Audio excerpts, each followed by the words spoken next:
ওসমান হাদির ওয়াইফ কতটা পর্দাশীল, কতটা পর্দাকে গুরুত্ব দিয়েছে। স্বামী শহীদ হয়ে গেছে, পুরো দেশের সমস্ত মিডিয়ার নিউজের ক্যামেরা তাদের ফ্যামিলির দিকে। তার ওয়াইফ চাইলে অন্য ওয়াইফের মতো চিৎকার দিয়ে কান্না করতে পারত, পর্দা লঙ্ঘন করতে পারত, পর্দার বিধানকে ক্রস করতে পারত, কিন্তু তার wife in all this situations, এত খারাপ পরিস্থিতির মাঝেও তার পর্দাকে মেইনটেইন করে বুঝিয়ে দিয়েছে আগামীর বাংলাদেশ হবে ইসলামের বাংলাদেশ। প্রত্যেকটা মেয়েকে বলবো, বোরকা পরলে কিন্তু আসল দিনদার হওয়া যায় না। ওসমান হাদির বউ যেমন পর্দাকে রক্ষা করে দেখিয়েছে, আপনার উচিত সেই পর্দাকে রক্ষা করে দেখিয়ে দেওয়া। আমি অবাক হয়ে যাই, আজকালকার মেয়েরা, অনেক মেয়ে বোরকাও পরে, হাতের মোজা পরে, পায়ের মোজাও পরে। রংপুর শহরে যান, দেখবেন যত মেয়ে পার্কে প্রেম করে বেড়ায় তার 80% মেয়ে বোরকাওয়ালি প্রেম করে বেড়ায়। বোরকা দেখলে মনে হবে यार ये तो अभी के अभी जन्नत से भाग के दुनिया में उतर के आई है माशाअल्लाह।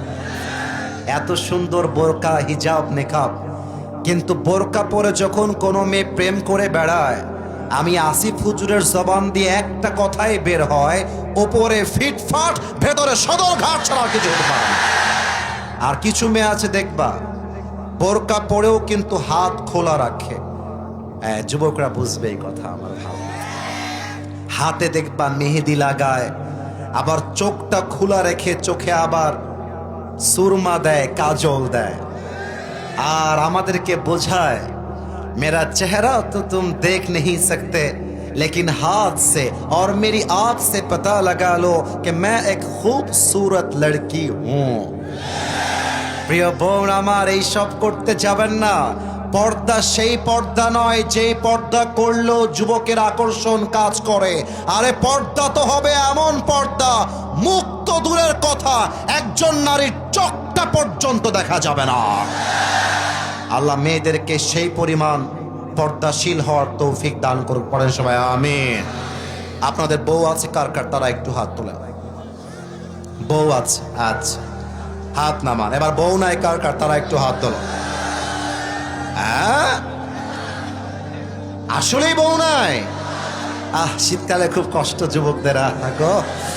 আচ্ছা, হাত নামাও। আল্লাহ তুমি যুবকদেরকে নেককার দিনদার বউ দিয়ে দাও, পড়েন সবাই আমিন। আমার প্রিয় কুড়িগ্রামবাসী, 3টা তাকবীর দিব আমরা আল্লাহর নামে। প্রথম তাকবীর দিবেন বিবাহিত ভাইরা, সেকেন্ড তাকবীর দিবেন আমার প্রিয় সিঙ্গেল ভাইরা। দেখা যাক কার গায়ের জোর আজকের মাহফিলে কত বেশি। বিবাহিত ভাইরা, লিল্লাহি তাকবীর। সর্বনাশ, আপনারা নাম্বার পেয়েছেন আমার পক্ষ থেকে 67। সব জায়গায় 65 পায়, আপনাদের আওয়াজ বেশি 67।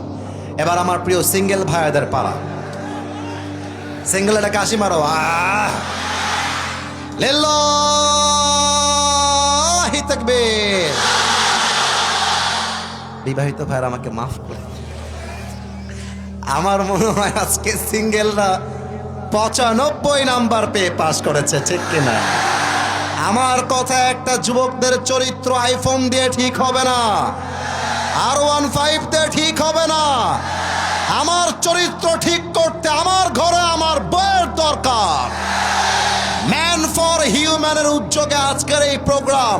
তোমরা আগামীতে একটা ক্যাম্পেইন তৈরি করো, আসো আমরা সবাই মিলে বিয়ে করে। তোমাদের স্লোগান হবে, আমরা এমন মেয়েকে আমাদের সংগঠন থেকে বিয়ে দিতে চাই যেই মেয়ের দাবি হচ্ছে 10 লাখ দেনমোহর নয়, যেই মেয়ের দাবি হবে আমি একটা ভালো স্বামী পেতে চাই। আজকালকার মেয়ের বাবার দাবি হচ্ছে আমার মেয়েকে বিয়ে করতে চাইলে 20 লাখ টাকা দেনমোহর দেওয়া লাগবে। ওরে বাবা, তোমার মেয়ে কোন জান্নাতের হুরপুরি? বেটা মনে রাখতে হবে, যেই বাবারা তাদের মেয়েকে টাকার জন্য ছাড়তে চায় না, ওদের কপালে বুইরা টাকলা জামাই ছাড়া ভালো কোনো জামাই জোটে না। এবার সবাই মিলে তাকবীর দেন, নারে তাকবীর।